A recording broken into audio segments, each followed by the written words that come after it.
You're now watching the Mike Missanelli podcast on the BetRivers Network. Good afternoon, everybody. Welcome to the Mike Missanelli podcast, a special podcast. It's podcast 185, but it's special because I'm on vacation and I'm doing a podcast, very unusual situation where I don't have my BetRivers logo behind me. I'm instead enjoying the beautiful climate of Hilton Head, South Carolina. I'm headed back soon, but I've been down here for a little while, grunting it out on some of the most difficult golf courses I have ever played. I'll tell you about that in a little bit because I just played one of the most spectacular courses I've ever played. This is one of course, like people ask me, what are the most memorable courses you've ever played? This will definitely be one of them, and it's not because I played them well, okay? So, of course, the Mike Missanelli podcast brought to you by the great people of BetRivers. I gave you a parlay last night, a same-game parlay on the Phillies, and one of the legs did not come through, and that leg was the over-under. I had a three-leg parlay yesterday, having Nick Castellanos with only one hit, having the Phillies win it on the money line, but having the runs combined below 7.5. I thought it would be low last night. Instead, they blast the Mets 10-5, and they keep rolling along. So let's talk about the big shindig that happened last night. I don't personally get this, but this is an indication on how big the NFL is, where they have a special television show on the NFL schedule release, and every team has a party and they do it in a unique way.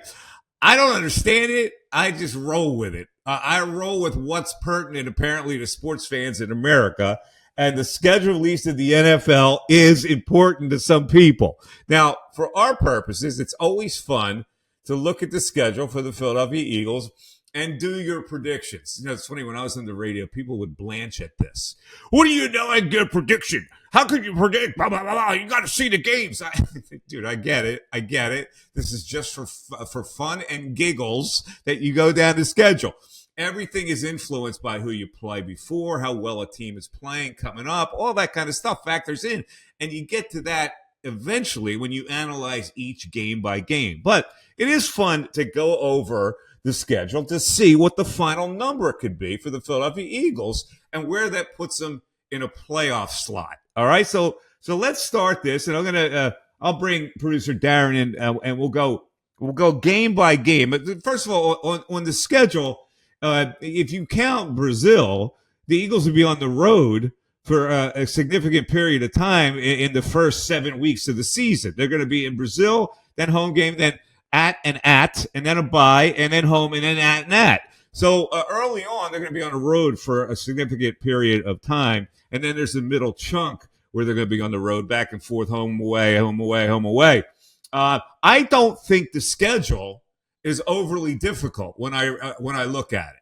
I think the Eagles have a very manageable schedule, and if they're improved, like we think they're going to be improved, I think that they can top out at 12 wins. Now, I don't think I'm going to go there with the 12 wins as my predictions, but I think it's a 12-win type of schedule.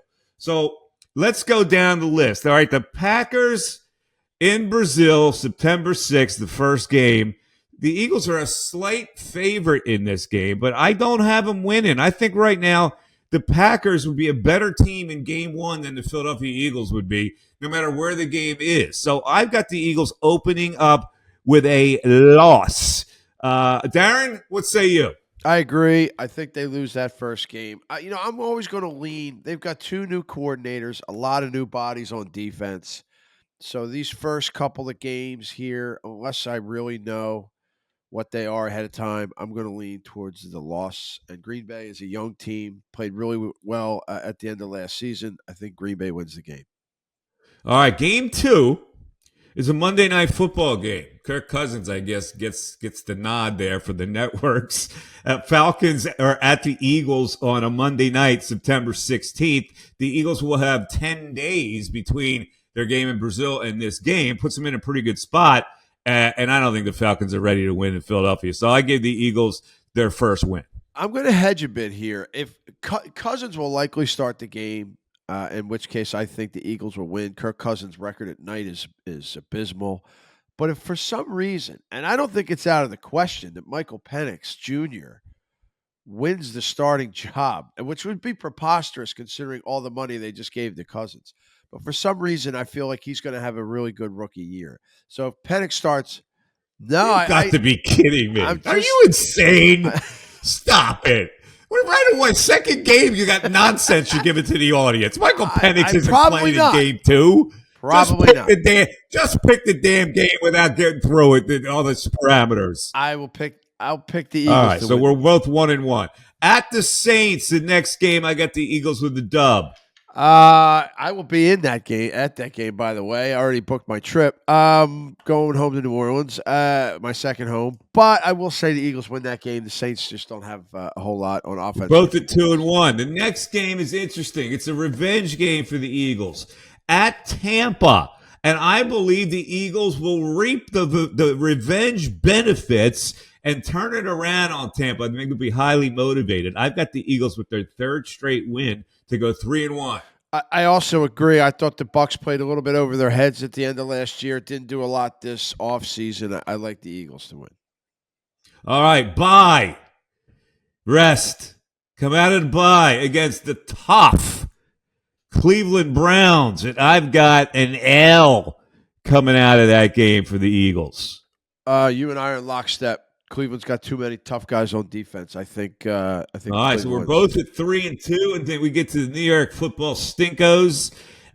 Sunday, 1 o'clock game. The Eagles are in many more 1 o'clock games. I think they've lost a little bit of luster for the primetime slot. So another 1 o'clock game at the Giants. That's an easy dub for me. Yeah, and I do love the 1 o'clock games. And yes, Eagles win.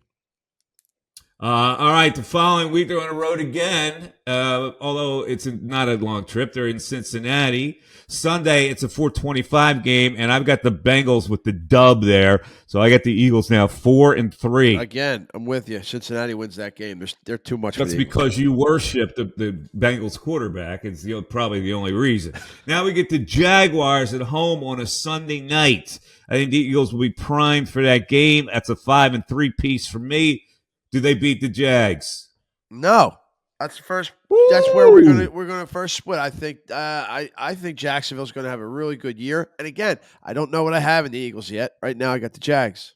Ooh, 4-4 for Darren, 5-3 for me. We go to Dallas, November 10th, Sunday. The always popular Dallas Cowboy 4:25 in the afternoon game, where I've got the Eagles with a loss the first game. So do I. They usually split with Dallas, so I'm going to say they lose that game.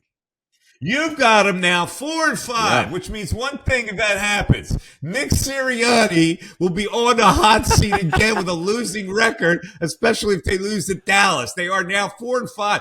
I got a little respite. They're 5-4 for me, so he escapes a little bit. Now let's go at home, a Thursday night football game coming off Dallas. This game will be on Prime Video. The Commanders, Thursday night football is the dub for me. Yeah, I can't pick Washington to win any of these games. So, yes. All right, so you even the score. Sirianni gets a little bit of cred back with a 500 record as we go to Week 12 at the Rams on Sunday night.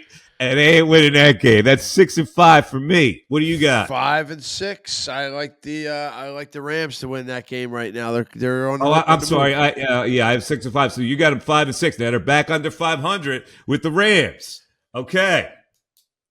Now we go with. Let's see. Week 13, they're at the Ravens. Ooh. Yeah. Sunday, December 1st, 4:25 game. Don't like them. No. I got them now 6-6. I'm 5-7. The Ravens are going to win that game. They're much better. 5-7. The Eagles are struggling under Nick Sirianni. Week 14, Carolina. That's a dub for me, easy dub. So they're now 7-6 on a Sunday 1 o'clock game. You got that win? There's no way if they lose that game, he gets fired the next day. 6-7, you've got them. The Steelers at home. I'll take a dub there to make it 8-6. That's a 4:25 Sunday game. Yeah, I think they beat the Steelers. They're way too unsettled at quarterback and don't have enough horses yet. At the Commanders the following week, 1 o'clock Sunday game. I'll take a 9-6 piece. You got 8-7? Is that what I have? Yeah, they win that game. If they win, yes, they win that game. You got to win. 8-7. All right, 8-7. Now Dallas at home. I got to say they win that game late in the season. That makes them 10-6. That's a split, 1-1. I have 9-7. I think I said they split, so I say they win that game. All right, so they're 9-7. I got them 10-6 as we go to the New York Giants at home. Again, the Giants won't need the game. They won't be in the playoff picture. They stink. This is another Saquon factor here, so I believe they will sweep the Giants, and that makes them 11-6 on my card. Do you have them 10-7? Yeah, I think they would, especially with at that record at 9-7, they're likely going to need that game. So yeah, I got them winning 10-7 finals. All right, 10-7 is your final prediction. I got them 11-6, 10-7. Now, will 11-6 win the division for them? No, I think 12 Dallas will wins. finish with a 12-piece.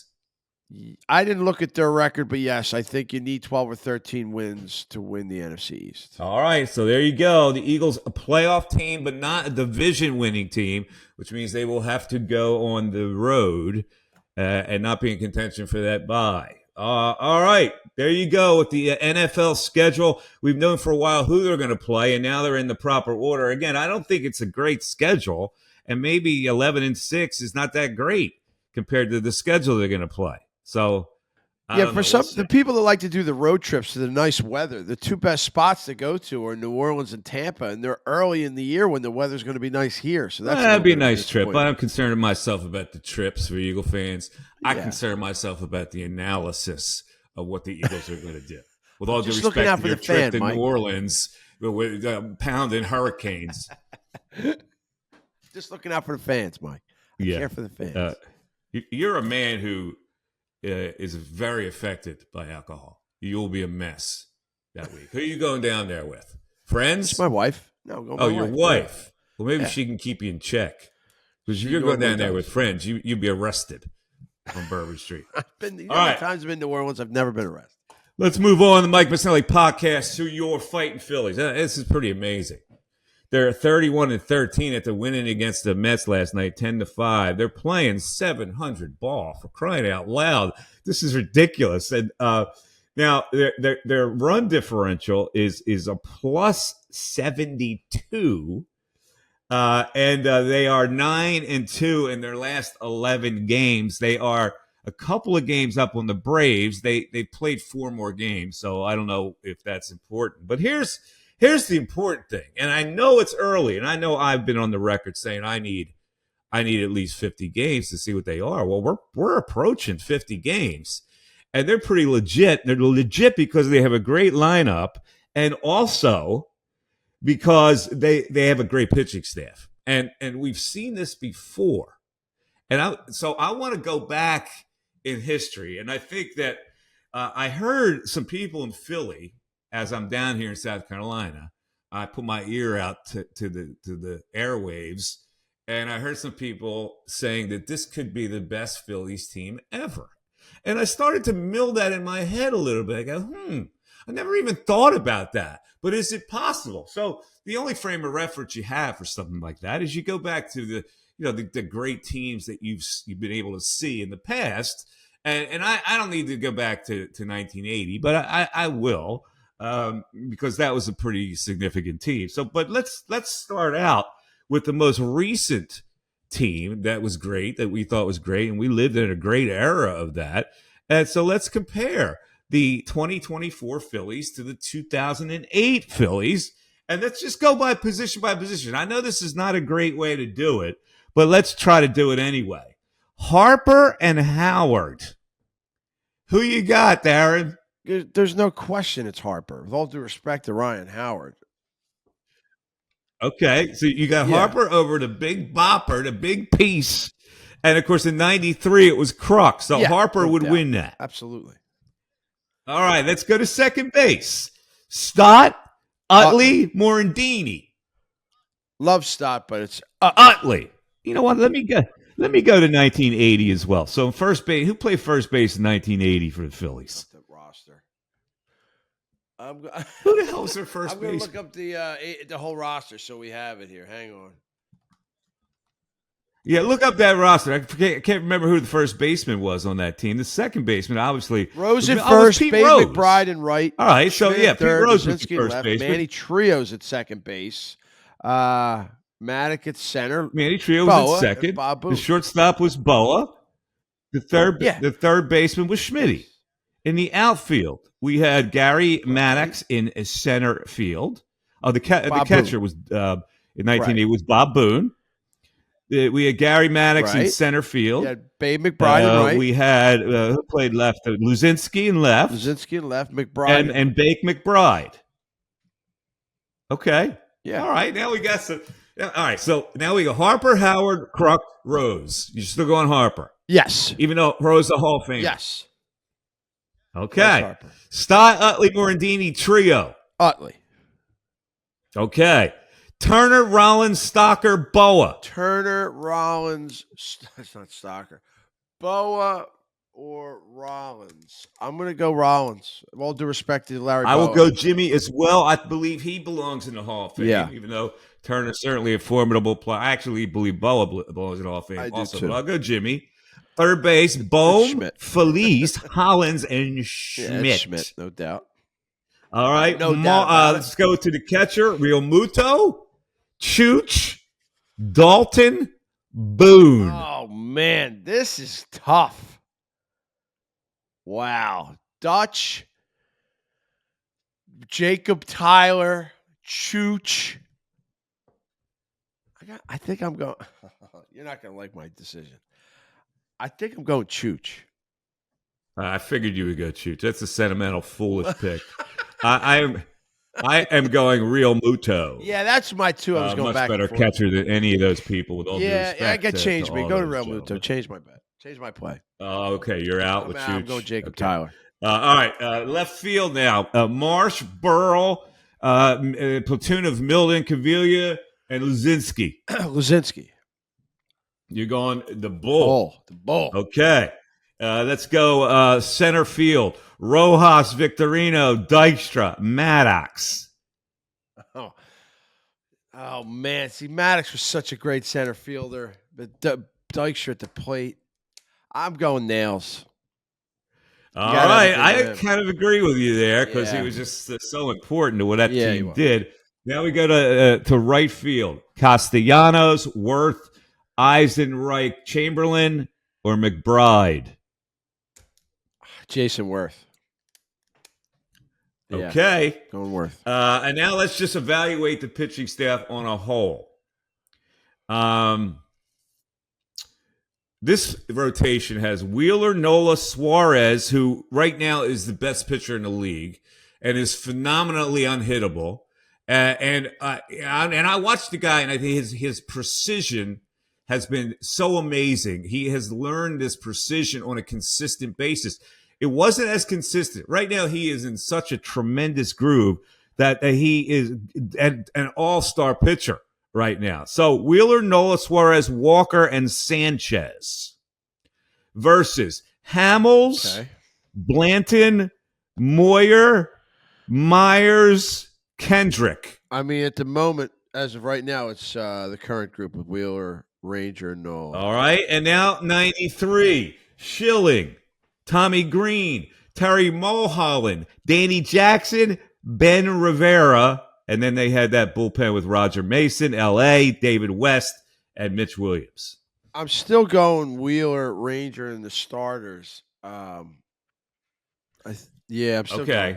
Here's the problem with this is I agree with you on the starters. 2008 had the weak starters. 2008 weak starters. They got it done, but they had a killer bullpen. Right. That's kind of my dilemma. So I really don't know where to go. I kind of like draw a line on this whole thing. But if you look at it and you're going to be fair, the 80 team had lefty like as dominant pitchers there ever was here. I don't know where to go on who the best team in Phillies history is. If you want to make the case that this team you're seeing right now is the best, I can't argue with it. I think that we're in the middle of it, so we're thinking more fondly of this team and maybe not as fondly as the other teams that were great. But talent-wise, I don't know if you could get any better than the 1980 Phillies. Yeah, I tend to because agree. you're talking about guys that really impactful players. Plus, you got Rose Hall of Famer, Schmidt Hall of Famer, Lefty Hall of Famer, 3 Hall of Famers on that team. Boa should be a Hall of Famer. And we don't know. The jury's out on how many of these guys are going to be Hall of Famers. But the way they play together right now, they're and this pitching staff that they have is going to carry them. They got the best of both worlds. They've got a great lineup and they've got a great starting pitching staff with a little bit of weakness in the bullpen. So there you go. A little discussion on whether they're the best team. Now, I will add a caveat here, and I know people don't want to hear the caveats. The Phillies have had the 29th weakest schedule so far in Major League Baseball. So they really haven't played a lot of good teams here. 29 is like way down at the bottom. They should be winning these games with the team that they have. So just a little caveat. They're good, but if we're talking about the best team ever, that strength of schedule has to be a little more difficult for us. You agree with that, Darren? Yeah, yes, I do. And I also think the other caveat is it's still May. It's a little bit early to really include this team.